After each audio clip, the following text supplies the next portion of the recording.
Class 10 geography का पहला chapter, syllabus तो लिखा दिए थे ना कल। ज्योग्राफी का पहला चैप्टर स्टार्ट कर रहे हैं। पहला चैप्टर का नाम है संसाधन तथा इसके उपयोग। संसाधन तथा इसके उपयोग। तो इस पूरा ज्योग्राफी में तुम्हारा जो है 10वां का ज्योग्राफी में एक ही बात पढ़ना है, उसका नाम है संसाधन। संसाधन को एक बार दिल से समझ गया तो पूरा ज्योग्राफी दिल से समझ गया, और संसाधन को नहीं समझा तो पूरा ज्योग्राफी समझने में तुम लोग को समस्या का सामना करना पड़ेगा। तो संसाधन को हम लोग शुरू करते हैं। तो संसाधन होता क्या है? संसाधन को और हम ऊपर देख रहे हैं, हम देख रहे कुतुब मीनार की रिसोर्सेज कहते हैं। मतलब उस सब चीज को संसाधन कहते हैं जो मानव के जरूरत को पूरा करता है। मानव के जरूरत को पूरा करने वाला सब चीज को क्या बोलते हैं? संसाधन। तो मानव के जरूरत को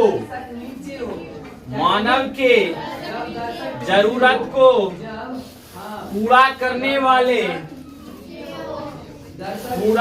वाले सभी वस्तु को संसाधन कहते हैं। संसाधन कहते हैं, वस्तु हो व्यक्ति हो कोई बात नहीं, सब चलेगा। संसाधन कहते हैं। आप बताओ, मानव के जरूरत को पूरा करने वाला सब चीज क्या है? क्या है? मार्कर जो है मेरे जरूरत को पूरा कर रहा है कि नहीं कर रहा है? हम चाहते हैं बोर्ड पे लिखे, और मार्कर भी एकदम मेलो है, लिखिए महाराज। बताओ, जरूरत को पूरा कर रहा है? ये भी संसाधन है। तुम्हारा साइकिल से तुम लोग जो है यहाँ आता है, साइकिल भी तुम्हारी जरूरत को पूरा करता है कि नहीं कर रहा है? जरूरत को पूरा कर रहा है। साइकिल बोलता है एकदम पेंडल दीजिए, एकदम आगे पहुंचा देंगे, और तू लोग भी पेंडल देना स्टार्ट कर देता है कि नहीं देता है? कोई साइकिल लड़का सब चलाएगा तो देखना कि सीट पर से उतर जाएगा डंडा पे, तब एक बार ऐसे करेगा। पता नहीं क्या करता है, लगा लूर नहीं है साइकिल चलाने का, सीट पे बैठ के चला। तो संसाधन हर वो चीज जो मानव के जरूरत को क्या करता है? पूरा। वो क्या है? साइकिल क्या है? संसाधन। अब बताओ, मोबाइल क्या है? तुम्हारा किताब क्या है? हम क्या है?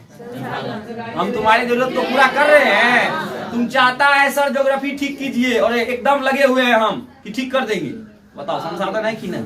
संसाधन है। तो मानव के जरूरत को पूरा करने वाला हर वो चीज क्या कहलाता है? संसाधन। अब जैसे में तू एग्जांपल में ढेरी चीज लिख सकता है। बताओ, सूर्य संसाधन है? मानव के जरूरत को पूरा करता है? करता है। तुम चाहता है भगवान गर्मी दीजिए, और गर्मी दे रहा है कि नहीं देता है? आप बताओ, नदी संसाधन है? नदी संसाधन है।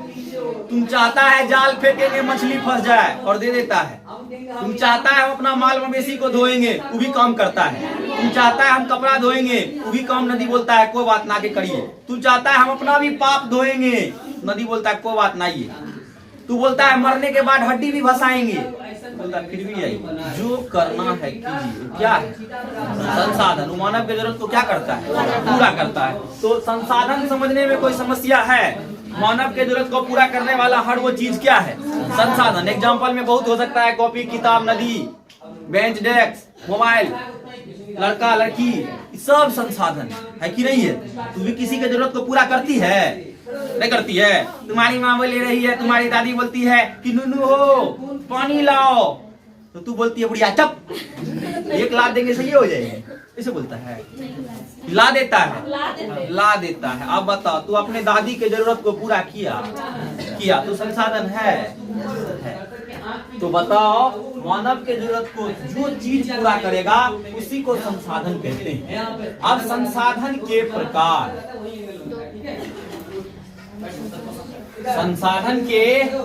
प्रकार, प्रकार, टाइप्स ऑफ रिसोर्सेज, संसाधन का प्रकार कितना होता है?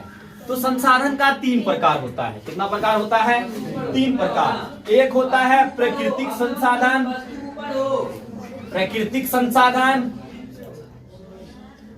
मानव निर्मित संसाधन,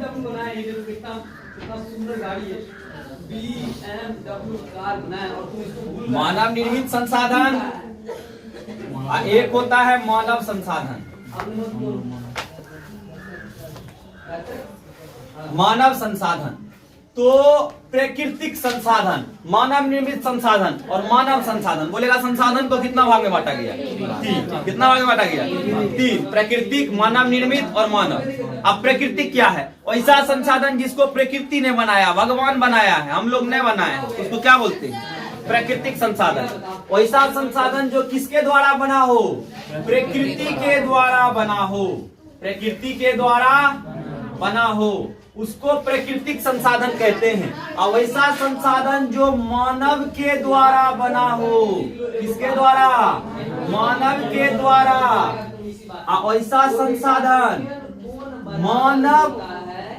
मानव खुद एक संसाधन है, एक संसाधन है। कैसे? तो अभी हम बताते हैं। पहले बढ़िया से बात को समझिए। प्राकृतिक संसाधन जो प्रकृति ने बनाया, प्राकृतिक संसाधन है। पेड़ पौधा कौन बनाया? पेड़ पौधा कौन बनाया? प्रकृति ने बनाया। आप बताओ, प्राकृतिक संसाधन होगा? पेड़ पौधा कौन बनाया? प्रकृति ने बनाया, प्राकृतिक संसाधन होगा। जानवर क्या होगा? जानवर क्या होगा? प्राकृतिक संसाधन। जानवर क्या होगा? प्राकृतिक संसाधन। जानवर को भी भगवान ही बनाया है। ऐसा है सर न, मिट्टी से जानवर बना दीजिए और उसमें आत्मा देने का बारी मेरा है, तुरंत आत्मा डाल देंगे, ऐसा है क्या? ऐसा चलेगा? मिट्टी का मूर्ति बनता है, उसमें जान रहता है? नहीं, वो मैन मेड संसाधन। लेकिन प्राकृतिक संसाधन जिसको भगवान बनाया उसको क्या बोलते हैं हम लोग? प्राकृतिक संसाधन। आप बताओ, नदी कौन संसाधन? प्राकृतिक की मानव निर्मित? ऐसा थोड़ी है यार, कोई आदमी जो है हिमालय पे चढ़ गया है और बाल्टी बाल्टी पानी उछल रहा है और गंगा नदी निकल रहा है, ऐसा है ना? वो एक प्राकृतिक घटना है। प्राकृतिक घटना है कि नहीं है? ग्लेशियर का पिघलना, फिर नदी का बनना, एक प्राकृतिक घटना है। आप बताओ, सूर्य कौन संसाधन? प्राकृतिक। ऐसा थोड़ी है कोई आसमान में चढ़ गया है और आग का लुक्का लगा के ऐसे बोल रहा है कि हम सूर्य को जलाए हैं, आ जाओ, जिसको गर्मी लेना है आओ। ऐसा कोई बात है? कोई वहां पे चढ़ के जो है लुक्का लगा दिया आग का? नहीं, मतलब उसको प्रकृति ने बनाया है, तो उसको क्या बोलते हैं हम लोग? प्राकृतिक संसाधन। उसको क्या बोलते हैं? प्राकृतिक संसाधन। तो प्राकृतिक संसाधन जो प्रकृति के द्वारा बना हो, भगवान के द्वारा बना हो, उसको कौन संसाधन कहते हैं? प्राकृतिक संसाधन। अब ऐसा संसाधन जो मानव के द्वारा बना हो उसको मानव निर्मित संसाधन कहते हैं। आप बताओ, तुम्हारा घर कौन संसाधन है? मानव निर्मित। ऐसा है, भगवान बोलेगा वाह तू तो बहुत बढ़िया बढ़िया आदमी है, कर्म भी बढ़िया करता है, ले घर तुम्हारा, एक घर तुरंत बना देते हैं हम बिना पैसा का, फ्री में। ऐसा है, भगवान भी कहता है पहले मेहनत करो, मेहनत करेगा तुम कर्म करो तब हम तुमको फल देंगे।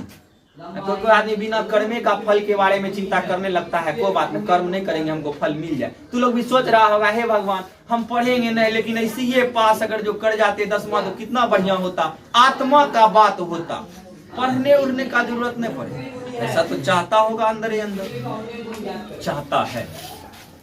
तो नालायक भी बैठा है कुछ। तो चलो, तो मानव निर्मित संसाधन जिसको कौन बनाता है? मानव बनाता है। बताओ, मोबाइल कौन संसाधन? कंप्यूटर कौन संसाधन? किताब कौन संसाधन? मानव संसाधन, मानव निर्मित संसाधन। अब बताओ, इसी में बहुत कुछ हो सकता है कि नहीं हो सकता है? रोड पे चलता है गाड़ी, वो कौन संसाधन? रोड कौन संसाधन है? रोड कौन संसाधन है? मानव निर्मित। अब बताओ, फैक्ट्री कौन संसाधन है? ट्रेन कौन संसाधन होगा? मतलब मानव निर्मित संसाधन के बारे में क्लियर तो हो जाएगा ना, जिसका निर्माण किसने किया है? मानव। उसको क्या बोलते हैं? मानव, मानव निर्मित संसाधन। जिसका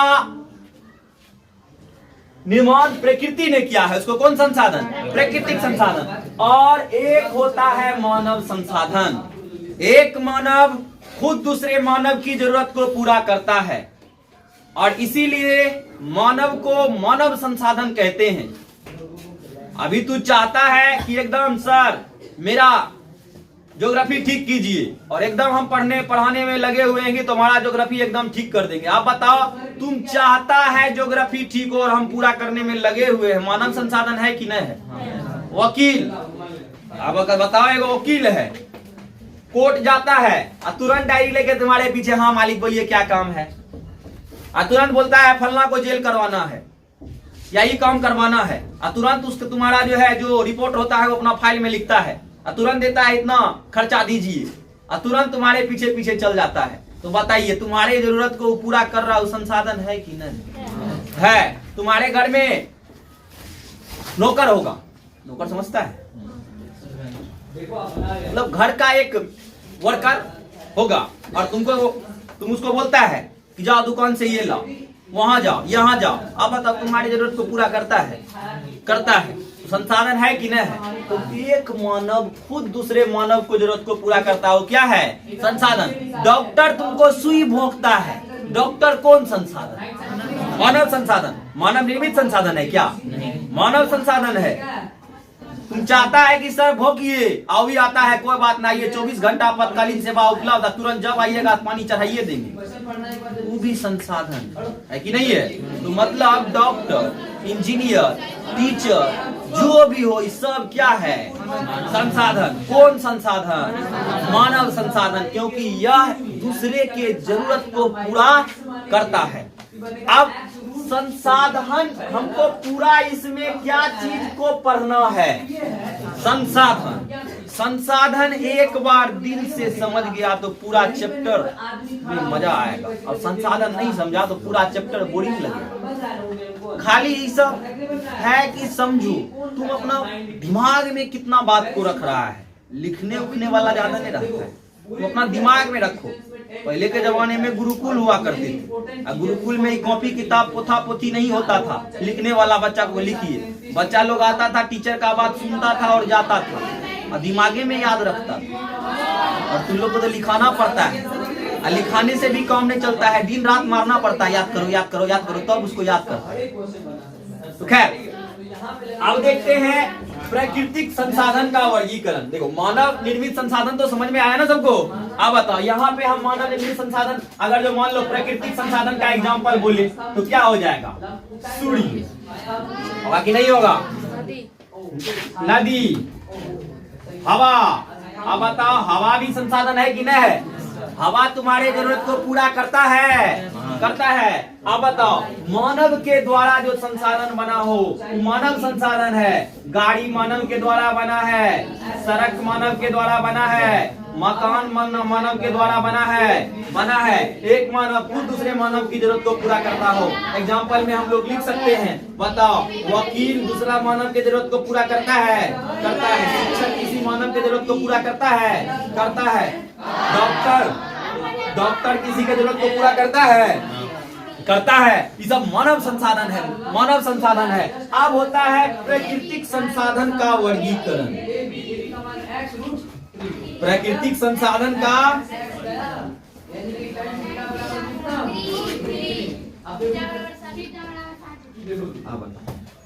एक बात बताओ, वर्गीकरण का मतलब समझ में आता है? वर्गीकरण का मतलब समझ में आता है?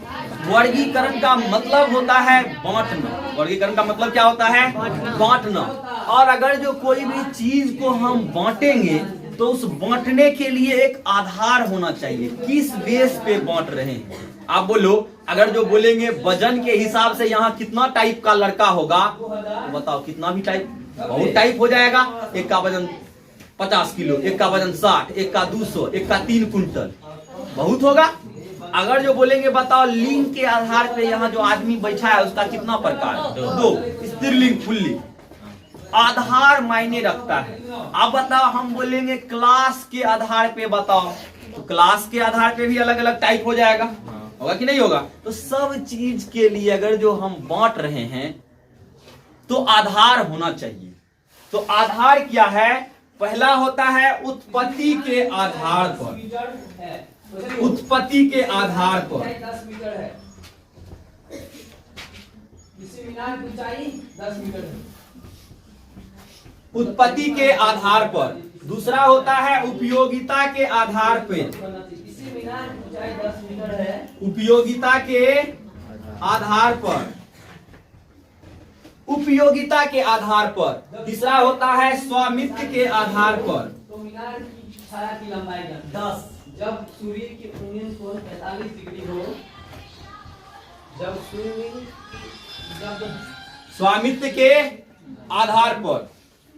स्वामित्व के आधार पर कितना प्रकार होता है, और ये प्राकृतिक संसाधन को हम लोग वर्गीकृत कर रहे हैं अलग अलग आधार पर। उत्पत्ति के आधार पर, उपयोगिता के आधार पर और स्वामित्व के आधार पर। उत्पत्ति मतलब कैसे उत्पन्न हुआ।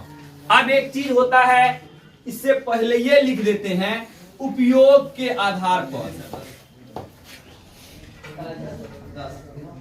तो सबसे पहले हम उत्पत्ति के आधार पे देखते हैं। उत्पत्ति के आधार पर संसाधन का 2 प्रकार होता है। उत्पत्ति के आधार पर संसाधन का कितना प्रकार? एक होता है जैव संसाधन और एक होता है अजैव संसाधन। चलो, उत्पत्ति के आधार पर संसाधन का कितना प्रकार? 2। जैव संसाधन 2 प्रकार होता है और 2 में पहला है 2 प्रकार, और 2 में पहला है जैव संसाधन और दूसरा है अजैव संसाधन। अजैव संसाधन, बढ़िया से ध्यान दीजिए सब। अब उसके बाद उपयोगिता के आधार पर भी संसाधन का 2 प्रकार है। एक होता है नवीकरणीय, एक क्या होता है? नवीकरणीय, और एक होता है अनवीकरणीय। अनवीकरणीय। अब उसके बाद स्वामित्व के आधार पर 4 प्रकार का संसाधन होता है। स्वामित्व के आधार पर कितना प्रकार का? 4 प्रकार का। 4 प्रकार का होता है। पहला होता है निजी संसाधन। निजी संसाधन, जिस पर किसी के पप्पा का अधिकार हो, उसको कौन संसाधन कहते हैं? निजी। तुम्हारा टी शर्ट पे तुम्हारा अधिकार है, खोल के अगर जो जला देंगे तो अच्छा लगेगा, खराब लगेगा? विद्रोह करेगा कि नहीं करेगा? करेगा। तुम्हारा अपना अधिकार है, निजी संसाधन है। अभी आ रहे हैं इसमें। उसके बाद दूसरा होता है सामुदायिक संसाधन। सामुदायिक संसाधन, और तीसरा होता है राष्ट्रीय संसाधन। राष्ट्रीय संसाधन। चौथा होता है अंतरराष्ट्रीय संसाधन। अंतरराष्ट्रीय संसाधन। अब देखिए, बढ़िया से ध्यान दीजिए सब। तो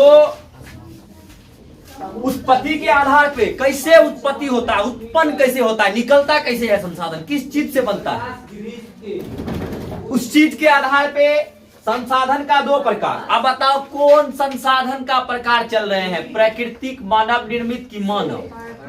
कौन संसाधन? प्राकृतिक संसाधन। प्राकृतिक संसाधन इसको कौन बनाया है? प्रकृति ने बनाया, भगवान बनाया है। अब बताओ, उत्पत्ति के आधार पे 2 प्रकार का संसाधन होता है, जैव और अजैव। ऐसा संसाधन जिसमें जीव का अंश हो, जान हो, उसको कौन संसाधन कहते हैं? जैव संसाधन। तो जैव संसाधन, जैव संसाधन जिसमें क्या हो? जिसमें जान हो, प्राण हो, जिसमें जान हो उसको जैव संसाधन बोलते हैं, और जिसमें जान नहीं हो उसको कौन संसाधन? अजैव संसाधन। अब बताओ, अगर जो बोल रहे हैं मछली, मछली कौन संसाधन है? मछली कौन संसाधन? मछली में जान है। अगर जो बोले मछली, मछली कौन संसाधन? जैव संसाधन। तुम्हारे घर में पशु सब रहता है, जानवर सब, गाय, भैंस, कुत्ता, बिल्ली, घोड़ा, हाथी, गधा। गधा रखने का जरूरत क्या है? गधा ये बढ़िया बढ़िया वाले। तो मछली, जानवर, जानवर, जानवर कौन संसाधन है? जैव। जान आता है जानवर में, नामे है जानवर। जो जान का बर हो, बर मतलब दूल्हा, उसी को क्या बोलते हैं? जानवर। जो जान का क्या हो? बर। तो खैर छोड़ो, तो मछली हो गया, जानवर हो गया। पेड़ पौधा का नाम सुना है? पेड़ पौधा में जान है। पेड़ पौधा, तो पेड़ पौधा में जान है, तो पेड़ पौधा कौन संसाधन हो जाएगा? जैव संसाधन। आप बताओ, और भी प्राणी जो भी जिसमें भी जान होगा वो कौन संसाधन होगा? जैव संसाधन। अगर जो संसाधन को हम दो प्रकार में बांटे, एक मानव निर्मित, एक प्राकृतिक संसाधन और एक मानव निर्मित संसाधन।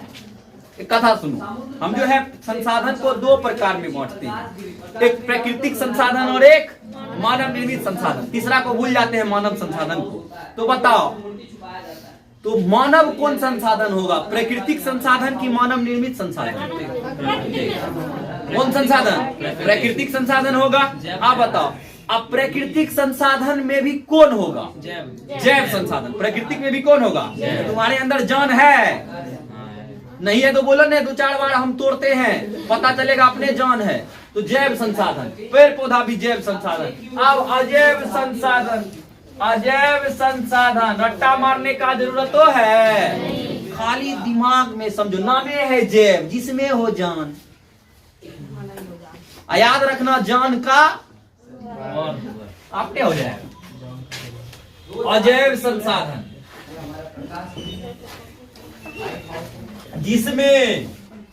जिसमें जान नहीं हो, जान नहीं हो, उसको बोलते हैं अजैव संसाधन। तो क्या बोलते हैं? अजैव संसाधन। आप बताओ, कौन कौन संसाधन में जान नहीं है? खनिज का नाम सुना है? मतलब वैसा मूल्यवान पदार्थ को खनिज कहते हैं जिसको हम लोग खान से खोद कर निकालते हैं। इसको खान से खोद कर क्या करते हैं? निकालते हैं। खान से खोद कर निकालने वाले चीज को हम लोग क्या बोलते हैं? खनिज। आप बताओ, कोयला क्या है? खान से खोद के निकालते हैं। लोहा क्या है? खनिज। खान से खोद के निकालते हैं। हाँ, ये सब खान से खोद के निकालते खनिज है। कॉपर क्या है? तांबा खनिज है कि नहीं है? आप बताओ, ये सब खनिज है। तो जिसमें जान नहीं हो उसको अजैव संसाधन। जैसे हो गया खनिज। आप बताओ, खनिज जैव संसाधन होगा कि अजैव संसाधन? अजैव। आप बताओ, मिट्टी, मिट्टी कौन संसाधन होगा? अजैव। मिट्टी कौन संसाधन होगा?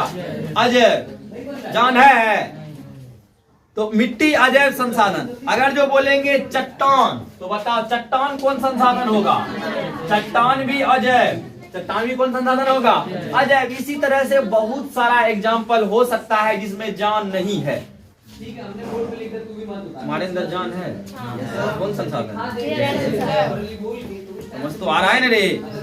चलो, अब उसके बाद आ गया, हम लोग देखते हैं उपयोगिता के आधार पर। उपयोगिता, उपयोग जो करते हैं संसाधन को, हम लोग उपयोग करते हैं ना, हम लोग कोयला लाते हैं, खूब चूल्हा में गर्म करते हैं, उसके बाद अच्छा से चाय बनाते हैं और एक बाल्टी चाय खुदे पीते हैं। ऐसा तो करता होगा तुम लोग के घर में। तो एक बाल्टी चाय से तुम्हारा पेटो नहीं भरता होगा। अगर जो तुम्हारे पापा मान लो मुश्किल से तुमको 10 रुपया दे, तो पापे को बोलता है भीख दे रहे हैं। 10 रुपया में आजकल क्या होता है? एगो गोलो फलक लेंगे तो 20 रुपया का होता है। गोल फलक नहीं बुझता है, लड़का समझता है। लड़की जब गोल फलक लेके क्या करेगी? उसमें उसका बीड़िए में काम चल जाता है। एगो आदमी हमको बोला कि ठंडी बहुत है, तो बोले क्या करें?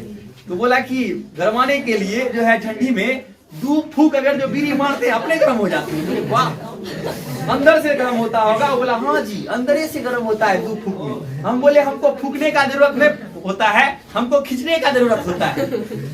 2 कप चाय मारते हैं अपने अंदर गर्म हो जाता है, बीड़ी का क्या जरूरत है? तो हम देखते हैं उपयोगिता के आधार पर, उपयोगिता के आधार पर, उपयोगिता के आधार पर, उपयोगिता के आधार पर भी 2 प्रकार का संसाधन है। एक नंबर में है नवीकरणीय, नवीकरणीय, और एक है अनवीकरणीय, अनवीकरणीय, नवीकरणीय। आप बताओ ऐसा संसाधन जिसका पुनः पूर्ति प्रकृति के द्वारा हो जाता है उसको नवीकरणीय संसाधन कहते हैं। जिसका पुनः पूर्ति प्रकृति के द्वारा हो जाता है मतलब है कि जो फिर से हमारे लिए उत्पन्न हो जाता है उसको जो है हम नवीकरणीय संसाधन कहते हैं। अब बताओ सूर्य की किरणें कौन संसाधन है? ऐसा है सूर्य आज रोशनी देगा, कल बोलेगा वाह हम नाराज हैं तुम लोग से, रोशनी नहीं देंगे। ऐसा है, आज भी रोशनी देगा, कल भी रोशनी देगा। अब बताओ सूर्य सूर्य की रोशनी, सूर्य की रोशनी ये कौन संसाधन है? नवीकरणीय। सूर्य की रोशनी कौन संसाधन? नवीकरणीय। आप बताओ हवा कौन संसाधन? नवीकरणीय। ऐसा है कि हवा खूब खींच लेंगे तो खत्म हो जाएगा हवा, और दुनिया में हवा ही नहीं बचेगा, इसीलिए कम हवा खींचो, तनी जोर से सांस लो, ज्यादा जोर से खींचने का कोई जरूरत नहीं। ऐसा है, कोई बात नहीं, नवीकरणीय है, जितना जोर से खींचना है खींचो, पूरा खींच लो। कोई आदमी खींचने के साथ साथ दूसरा चीज खींच लेता है, समझ तो रहा है ना तुम लोग? तो क्या तो लोग समझदार है, खोल के बोलने का जरूरत क्या है। तो सूर्य की रोशनी कौन संसाधन? नवीकरणीय संसाधन। आप बताओ हवा कौन संसाधन? नवीकरणीय। पानी के द्वारा बिजली बनता है, पता है तुम लोग? पानी के द्वारा बिजली बनता है ना? बहुत ऊंचा से पानी को गिराया जाता है और पानी को गिराने पर वहां पे एगो पंखा जैसा डिवाइस लगाया जाता है, उसको बोलते हैं टरबाइन। और वो टरबाइन जब घूमता है तो हमको बिजली मिलता है। तो आप बताओ जल विद्युत, जल के द्वारा जो बिजली बनाएंगे वो नवीकरणीय संसाधन होगा कि अनवीकरणीय? नवीकरणीय। जो जल इधर से गया फिर वो जल को लाके फिर से तो हम उसको घुमा सकते हैं कि नहीं घुमा सकते हैं? तो जल विद्युत कौन संसाधन होगा? जल विद्युत कौन संसाधन होगा? नवीकरणीय। बताओ इसका फिर से उपयोग कर सकते हैं? कर सकते हैं। ऐसा संसाधन जिसका पुनः पूर्ति प्रकृति के द्वारा होता है उसको नवीकरणीय संसाधन कहते हैं। और ऐसा संसाधन जिसकी पुनः पूर्ति प्रकृति के द्वारा नहीं होती है, जिसका फिर से हम लोग उपयोग नहीं कर सकते हैं, एक बार उपयोग कर लेने के बाद वो पूरा का पूरा खत्म हो जाता है, उसको जो है हम लोग अनवीकरणीय संसाधन कहते हैं। पेट्रोल का नाम सुना है? बहुत महंगा हो गया है नहीं जी, 108 रुपए लीटर है ना। साइकिल में पेट्रोल डाल के आया है ना? साइकिल में पेट्रोल डालने का जरूरत क्या है? तू लोग अपने अंदर गोल फलक वाला पेट्रोल डालता है।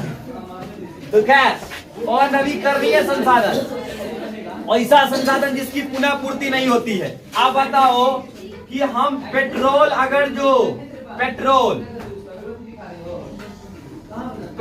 तुम अपने गाड़ी में डलाया, जब खरीदा होगा तभी डलाया होगा और फिर से पेट्रोल डलाने का जरूरत नहीं पड़ा होगा। सही की गलत है? गलत है। मतलब पेट्रोल एक बार डलाते हैं, कुछ दूर जाते हैं, खत्म हो जाता है, फिर से डलाना पड़ता है, फिर खत्म, फिर डला, फिर खत्म, फिर डला, और यही चलते रहता है। आदमी का जितना गाड़ी नहीं होता उससे ज्यादा उसमें पेट्रोल लगता है कि नहीं है? तो बताओ उसका फिर से पूर्ति हो सकता है? पेट्रोल फिर से पूर्ति हो सकता है? नहीं हो सकता। इसको कौन संसाधन बोलेंगे? अनवीकरणीय। कोयला कौन संसाधन होगा? कोयला कौन संसाधन होगा? अनवीकरणीय। कोयला कौन संसाधन? अनवीकरणीय। आप बताओ कोयला का निर्माण कैसे होता है? बात मत कीजिए। कोयला का निर्माण कैसे होता है? करोड़ों साल पहले धरती पर जब भूकंप आया होगा तो बड़ा बड़ा बहुत जंगल, अधिक मात्रा में पेड़ पौधा जमीन के अंदर धंस गया होगा और धंस जाने के बाद उच्च ताप और दाब के कारण अगर जो तू कंबल में घुस जाता है तुम्हारा ताप दाब बढ़ जाता है कि नहीं बढ़ता है? बढ़ता है। तुम्हारा ताप गर्म हो जाता है कंबल में घुसने के बाद। हाँ, 4 गो रजाई देते हैं तो भारियों लगता है कि हाँ ऊपर में लगता है बहुत कुछ है, ऐसा लगता है। दबाव भी बढ़ता है और ताप भी बढ़ता है। और जब अंदर में पेड़ पौधा आता है तो दबाव ज्यादा होने के कारण से, ताप ज्यादा होने के कारण से करोड़ों साल बाद इसका निर्माण कोयला में हो जाता है। तो अब बताओ, ऐसा है कि हम जो है, ऐसा है कि हमें वो काम करेंगे, हम जो है आज पेड़ पौधा को आराम से जमीन के अंदर डाल देंगे और बोलेंगे नहीं नहीं 2 साल के बाद जो है एकदम कोयला बन जाएगा। ये बात है? ये बात है? नहीं है। ऐसा होता है? नहीं होता है। और नवीकरणीय संसाधन, पेट्रोल कोयला क्या हो जाएगा? और नवीकरणीय संसाधन, फिर से उसका उपयोग कर सकते हैं? नहीं। अब पता है पेट्रोल कोयला प्राकृतिक गैस, प्राकृतिक गैस, तुम्हारे घर में गैस आता है ना सिलेंडर में भर भर के आता है ना गैस। अब बताओ गैस जो है एक बार सिलेंडर में लाता होगा तो वही सब पूरा जन्म चल जाता होगा? है ऐसा? महीना महीना सिलेंडर जाना पड़ता है और फिर दूसरा सिलेंडर लाना पड़ता है। तो बताओ खत्म होता है? होता है। तो उसको बोलेंगे प्राकृतिक गैस कौन संसाधन? प्राकृतिक गैस कौन संसाधन? और नवीकरणीय संसाधन। अब इन तीनों को हम लोग बोलते हैं जीवाश्म ईंधन। क्या बोलते हैं? जीवाश्म ईंधन। ईंधन क्या बोलते हैं? जीवाश्म ईंधन। ईंधन क्या होता है? ऐसा पदार्थ जो जल के उष्मा देता है उसको क्या कहते हैं? ईंधन। ऐसा पदार्थ जो जल के गर्मी देता है उसको क्या कहते हैं? ईंधन। कोयला जल के गर्मी देता है? देता है। पेट्रोल भी जल के गर्मी देता है? देता है। तुम्हारा मोटरसाइकिल चलता होगा तो जाके इंजन को छुओ तो 10 किलोमीटर से मोटरसाइकिल चला के आया, उसके बाद तुम्हारे घर में जो मोटरसाइकिल होगा उसका जहाँ पे ऐसे क्लच मारते हैं ना, उसके बगल में उसका इंजन होता है और इंजन को जो है जाके एकदम ऐसे जी लेके चाटना, तुम्हारा जी एकदम सही हो जाएगा। एकदम तुम्हारे जी में जितना भी स्वाद कलियां सब हो जाएगा, उसका स्वाद और बढ़ जाएगा। तो खैर, तो जीवाश्म ईंधन बोलते हैं। ईंधन होता है जो जल कर क्या दे? उष्मा। तो जो जीवाश्म ईंधन उस ईंधन को बोलते हैं जो सजीव शरीर के मृत अवशेषों से बना होता है, उसी को जीवाश्म ईंधन कहते हैं। कोयला भी तो सजीव के मृत अवशेषों से नहीं न बनता है जी। पेड़ पौधा सजीवे है न, नीचे जाता है तो मर जाता है, उसी के अवशेष से न बनता है। हाँ, तो ये भी जीवाश्म ईंधन है। तो नवीकरणीय और नवीकरणीय संसाधन समझ में आ गया सबको? समझ में आ गया। अगला है स्वामित्व के आधार पर। स्वामित्व, स्वामित्व के आधार पर। स्वामित्व के आधार पर कितना प्रकार का संसाधन होता है? तो 4 प्रकार का। पहला होता है 4 प्रकार। पहला होता है निजी संसाधन, निजी संसाधन। उसके बाद होता है सामुदायिक संसाधन, सामुदायिक संसाधन। और उसके बाद होता है राष्ट्रीय संसाधन।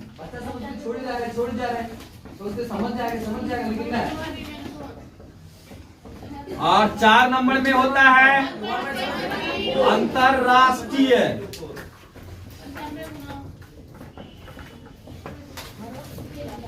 बताओ कल उसको मारे थे? हाँ सर, मारे थे। जैसे वो यहाँ भाई नशा करने लगी। नहीं सर। अंतरराष्ट्रीय संसाधन। अब बताओ निजी संसाधन क्या होता है? निजी संसाधन उस संसाधन को बोलते हैं जिस पर किसी का खास अधिकार हो, उसको कौन संसाधन बोलते हैं? निजी संसाधन। अब बताओ घर बना होगा तो तुम्हारा घर है, तुम्हारे घर के ऊपर में तुम्हारा संसाधन है अपना खास, तो निजी संसाधन होगा? होगा। अब बताओ तुम्हारे घर में तुम्हारा जमीन होगा, तुम्हारे गांव में तुम्हारा जमीन होगा, वो जमीन तुम्हारा ही है कि किसी और का है? तुम्हारा ही है। ऐसा है कि कोई आदमी जमीन पे जाएगा एकदम कब्जा करके आराम से तुम्हारा जो खेत है वो खेत को कोड़ काट के हटा देगा और अपना खेत लगा देगा? ऐसा है? नहीं है। तो बताओ निजी संसाधन, जमीन, तुम्हारा जमीन कौन संसाधन है? निजी संसाधन। तुम्हारा घर कौन संसाधन है? निजी संसाधन। तुम्हारा गाड़ी कौन संसाधन है? निजी संसाधन। ऐसा आदमी है कि कोई आदमी आता है नहीं नहीं गाड़ी सरकारी है, एकदम गाड़ी में एक्सीलेटर दिए स्टार्ट, ऐसा होता है? तुम्हारा गाड़ी अगर जो कोई आदमी छूता होगा, साइकिल छूता होगा, 10 को बात बोल देता होगा। गाड़ी तो छोड़ो, गाड़ी छूता होगा डायरेक्ट बोलता होगा पेट्रोल बहुत महंगा है, माफ करिए। जाइएगा थोड़ा सा दूर तो 200 का पेट्रोल डलेंगे। आदमी दामे सुन के 200 का काहे डलाएंगे, पैदले चले जाएंगे। दामे सुन के आदमी कहानी खत्म कर देता है। तो कहने का मतलब जो संसाधन पर किसी खास व्यक्ति का अधिकार हो उसको क्या बोलते हैं? निजी संसाधन। क्या बोलते हैं? अब जो संसाधन पे पूरे समुदाय का हक हो, जितना भी पूरा समुदाय होगा, किसी एक खास समुदाय का हक हो, उसको सामुदायिक संसाधन कहते हैं। पूरा एक समुदाय का हक हो। अब बताओ, तुम्हारे गांव में मंदिर है, उस पर पूरा समुदाय का हक है, पूरा समुदाय के चंदा से बना है कि क्या आदमी खड़ा कर दिया है? सब आदमी पूजा करता है कि एक आदमी पूजा करता है? सब आदमी। बताओ कौन संसाधन? सामुदायिक संसाधन। कौन संसाधन है? सामुदायिक। मतलब खास समुदाय से बना है ना। मंदिर हो गया, मस्जिद हो गया, ये सब कौन संसाधन है? सामुदायिक। कौन संसाधन? सामुदायिक संसाधन। अब बताओ, राष्ट्रीय संसाधन, ऐसा संसाधन जिस पर पूरा देश का अधिकार हो, उसका नियंत्रण किसी राष्ट्रीय संस्था के हाथ में हो, सरकार का नियंत्रण हो, उसको राष्ट्रीय संसाधन कहते हैं। अब बताओ, स्टेशन है, ऐसा है स्टेशन पे तू जाता है तो गाड़ी पे चढ़ने देगा, दूसरा आदमी जाएगा उसको बोलेगा नहीं गाड़ी पे, दूसरा अगर जो राज्य का आदमी आएगा तो उसको बोलेगा नहीं नहीं आप भागिए, आपको गाड़ी पे नहीं देंगे चढ़ने। ऐसा है? नहीं। पूरा देश का जिस संसाधन पे अधिकार हो उसको राष्ट्रीय संसाधन कहते हैं। अब बताओ, स्टेशन कौन संसाधन है? राष्ट्रीय संसाधन है। राष्ट्रपति भवन कौन संसाधन है? राष्ट्रीय संसाधन है कि नहीं है? पूरा देश का अधिकार है उस पे, राष्ट्रीय संसाधन, पूरा देश का अधिकार होना चाहिए। तो उसके बाद आता है अंतरराष्ट्रीय संसाधन। अंतरराष्ट्रीय संसाधन उस संसाधन को बोलते हैं जिस संसाधन पर पूरा दुनिया का अधिकार हो, लेकिन इसको अगर जो इसको निकालेगा इस संसाधन को, तो कोई ऐसा संस्था निकालेगा कि जो पूरा दुनिया के देशों से बना होगा, जिसका देख रेख अंतरराष्ट्रीय संस्था करेगा। ऐसा संसाधन जिस पर पूरा दुनिया का अधिकार हो और जिसका देख रेख अंतरराष्ट्रीय संस्था करता है। कितना करता है? कौन करता है? अंतरराष्ट्रीय संस्था। कौन करता है? अंतरराष्ट्रीय संस्था। उसको बोलते हैं अंतरराष्ट्रीय संसाधन। तो अंतरराष्ट्रीय संसाधन का बात समझो। अंतरराष्ट्रीय संसाधन क्या होता है? किसी भी देश के सीमा से, किसी भी देश के सीमा से 20 किलोमीटर से 350 किलोमीटर, इसको बोलते हैं 200 nautical mile. NM 200 nautical mile. किसी भी देश के सीमा से 20 से 200 नॉटिकल माइल दूर, इसमें जिसका जो भी निकलेगा उस पर इस देश का अधिकार होगा। अब तुमको इसको बोलते हैं आर्थिक अपमार्जक क्षेत्र। किसी भी देश के सीमा से कितना किलोमीटर दूर तक किसी देश का संसाधन होगा, किसी देश के सीमा से कितना किलोमीटर दूर तक? तो 350 किलोमीटर दूर तक, 200 नॉटिकल माइल। मतलब भारत का ही सीमा है, मान लो, तो भारत के सीमा से 350 किलोमीटर दूर यहां पे जो कुछ होगा, कोयला निकलेगा, सोना निकलेगा, चांदी निकलेगा, पेट्रोल निकलेगा, जो निकलेगा, गैस निकलेगा, उस पर किसका अधिकार होगा? भारत का। लेकिन इसके बाद का अगर जो समुद्र है, इस समुद्र में अगर जो कुछ निकला तो उस पर भारत का अधिकार नहीं होगा। उस पर जो उसका देख रेख कोई अंतरराष्ट्रीय संस्था करेगा, और इसीलिए इसको अंतरराष्ट्रीय संसाधन बोलते हैं। यहाँ चाहे तो यह देश आके मछली पकड़ सकता है, सब कुछ कर सकता है, लेकिन यहाँ के संसाधन का पूरा तरीका से उपयोग ये नहीं कर सकता है। चाहेगा यहाँ से गैस निकाल ले, पेट्रोल निकाल ले, ऐसा नहीं होगा, ये नहीं कर सकता है। वो अंतरराष्ट्रीय संसाधन है। अब ये 20 से लेके 350 वाला क्या चक्कर है? तो ये चक्कर है। अगर जो 20 किलोमीटर इसलिए रखा गया कि कोई भी देश जो होता है ना, दो देश होता है, कभी कभी सिचुएशन ऐसा आ जाता है कि दो देश के बीच का जो बाउंड्री होता है वो 20 किलोमीटर से कम हो जाता है, जिसके कारण से मामला गड़बड़ हो जाता है। जैसे मान लो ये भारत है और ये श्रीलंका है। भारत के बहुत करीब श्रीलंका है, और भारत से 350 किलोमीटर दूर तक जो संसाधन होगा वो भारत का होगा। तो 350 किलोमीटर दूर में पूरा श्रीलंका आ जाता है। तो बताओ, पूरा श्रीलंका भारत का है?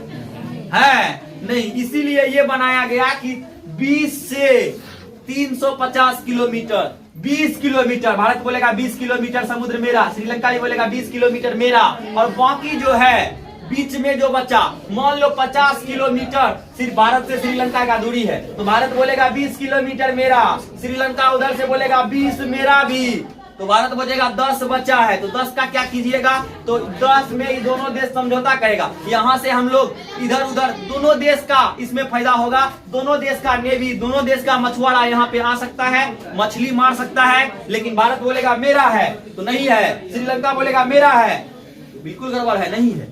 तो बताओ किसी भी देश के सीमा से कितना किलोमीटर दूर के क्षेत्र को आर्थिक अपमार्जक क्षेत्र कहते हैं, तो 20 से 350 किलोमीटर या 200 नॉटिकल माइल, 200 नॉटिकल माइल।